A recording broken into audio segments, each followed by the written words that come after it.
Evening all, Marcus here, back again with another video, back again with another Oculus Go video. And in this video I want to give you 5 reasons you should buy yourself an Oculus Go.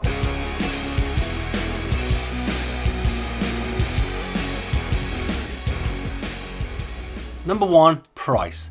The base model, which is 32 gigs, is £200 or $200. It steps up to £250 or $250 if you get the 64GB model. If you compare that to a Rift, they're £400. If you compare that to a Vive, they're £500, £600 more. Mixed reality headsets do come in about the £200 range, but they also require a PC that goes with it. The Oculus Go is self-contained, all contained, everything in one. People obviously compare it to the Gear VR, and it is very much a mobile experience. The games and the apps are very similar. Most of them cross over between the two, but if you want to use the Gear VR, you have to have a phone, a semi-decent phone as well, so that's going to cost you a few £100, and then the Gear VR headset as well. So this is a Gear VR with a decent phone in there, built in, all for £200 or £250. Bargain. The sheer amount of content available for it. Oculus say there's more than 1,000 experiences available on the Oculus Go. And I'm not doubting that. If you look at the Oculus store, the pages go on and on and on with the apps available. New stuff is literally coming out every other day. Since the Oculus Go release, there's been more than 70 apps and experiences added to the Oculus Go store. So new content is literally pouring in. And there's lots of free stuff, so there's plenty of free apps for you to try. So if you buy one, you don't need to shout out for anything else. But if you want some premium games, some premium experiences, you can pay that little bit extra and get it. And I'd probably say it's probably a 60-40 split between free stuff and having to pay for it. So it's a good split, and there's definitely a lot of good content out there. Check over some of my previous videos and you'll just see the sheer breadth of content available. It is impressive. And the best thing you can do if you're thinking about getting Oculus Go, unsure what content is available, download the Oculus Go app. It's free to download, and you can get into the store and it'll have a little browse around, see the sort of prices that things are, see what's available for free, watch the videos, look at the trailers, see the reviews. It's worth taking a look, and then you can at least see for yourself whether the content that's available is worth it. The Oculus Go also has a browser built in, so kind of think about all the internet content that you can access. YouTube, Amazon and the like, all those sort of video sites. Think about YouTube, Amazon Prime, Twitch TV even. There's no native apps for them, but there's the browser, and you can access all that sort of stuff there as well. Along with obviously pretty much any other website ever created. You can go find the content, and find it for yourself. Even just browsing the internet is actually quite a good experience. The perfect introduction to VR. Most people's introduction to VR is probably getting a mobile phone, put it in a Google Cardboard and have a little look around. And to be fair, the experience that you get in those sort of games isn't far away from when you get an Oculus Go. But the great thing with the Oculus Go is just the sheer ease of setting up. Once you're logged in, once you're set up, it's literally a case of just turning it on and sticking it on. There's no putting your phone in, there's no setup, there's no PC that needs to be connected, there's no calibrations that you need to do every time you do it. Put the headset on, hold down that Oculus Go home button on your controller, and you're in. And you're looking around. It's a perfect way of showing people VR. Plus the straps and fitting of the headset are super easy to change. Just velcros on and off to fit anybody's head. It's perfect. I mean, it obviously doesn't have 6 degrees of freedom, which is that sort of moving around the room, ducking and doing all that sort of stuff. But it has 3 degrees of freedom, which means you're more of a sort of static camera looking around. Now people see that as a negative, but as an introduction to VR, it's perfect. A lot of people find it doesn't make them as woozy as they probably would do if it was full 6 degrees of freedom. They don't need to worry about wandering around a room and staying within a set designated area. They've just got the freedom to do exactly what they want. And there's lots of great sort of apps to show off the Oculus Go. I'll cover some of these in a different video. If you just show people things like the Henry 5K video, it's a cute one, 3D, cute hedgehog, looks like something out of Pixar, and you can look all around as it kind of tells this little story. And sticking on something like Face Your Fears is something that a lot of people associate with VR. And because it's a scary experience, you're in there, you feel like you're there, people get a real sort of emotional, immersed sort of reaction to it. So that's one definitely to check out. And as I say, it's super easy to get into. Headset on, one button, they're in. And you can swap it to the next person, they're in. Next person, they're in.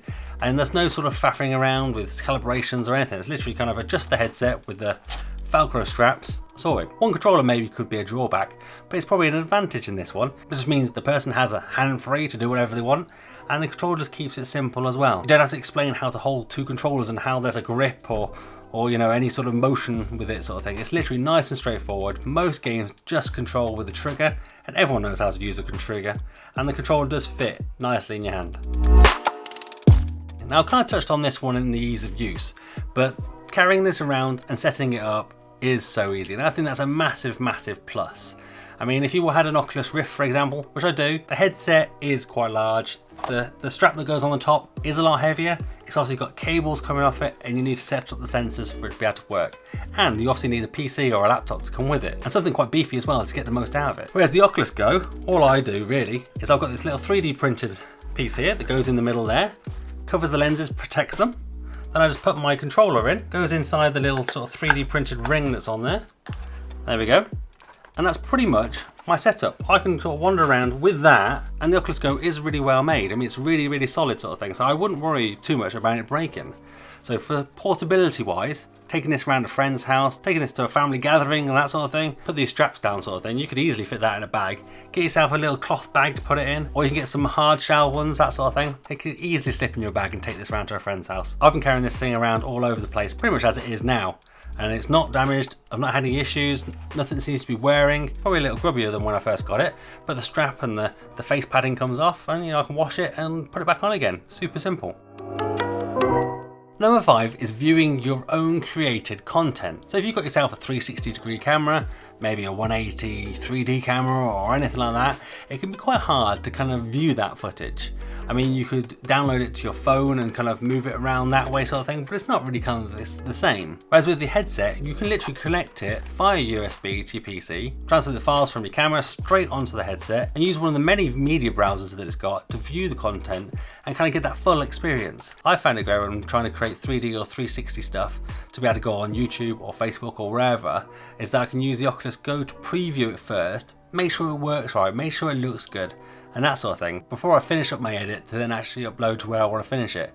It's been a massive time saver. There's nothing worse than spending a lot of time on a 360-degree video, upload it to YouTube, and then realise something's wrong, something doesn't look right, something's off orientation, that sort of thing.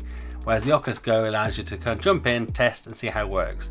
I've also been testing sort of setting up dual sort of cameras for 3D stuff. And the same goes for that as well. I've been able to upload it straight onto the Oculus Go to test how good the 3D's been, try and make it all perfect. And the Oculus Go has been brilliant. I've had it literally plugged in at the same time, playing with the files, quickly render out a test, drag it straight on, pop the headset on, test. Been brilliant. Obviously, if you've got yourself a 360-degree camera or anything like that, if you want to share those, you're sharing them one at a time on Facebook or whatever, which isn't great. But if you've got an Oculus Go, you can easily just upload them all onto here and then just let your family flick through them as if they would any other photo. I mean, that sort of content is brilliant because you don't frame a shot, you capture the whole experience. They are truly immersive. And let's stick in a bonus one here. With the advent of Oculus TV, we all know that side-loading applications is the new thing. So you can pretty much side-load any normal Android applications that are not available on the Oculus Go. So if you find an app that you use often, that you think would work, you can sideload it. You can get it actually onto the Oculus Go now and test it. So for example, the Netflix application that's built into the Oculus Go doesn't allow you to download programs, which obviously Netflix allows you to do. If you sideload the Android TV version of the app, you can do those downloads. So you can download some content to take with you.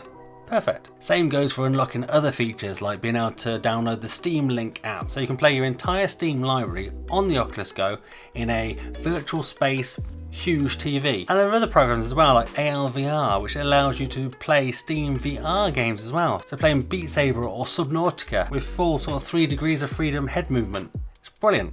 And it works really, really well. And that sort of community support continues to grow. So keep an eye on the Oculus Go subreddit over on Reddit.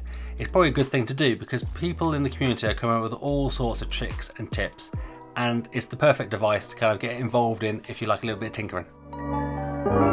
So that's my 5 reasons I think you should buy an Oculus Go. There are many more, they're in no particular order, but the Oculus Go for me has been a no-brainer. It's been one of the best purchases I've made in a long time, and I've had so much use out of it compared to my Oculus Rift and say Gear VR that I've had in the past. I 100% recommend you try and get your hands on one and give it a go for yourself. Let me know in the comments down below what's your favourite feature of the Oculus Go. Have I missed something? What do you think of my top 5? Give this video a thumbs up if you liked it, give it a thumbs down if you didn't. I'm big enough and ugly enough to take it if you didn't.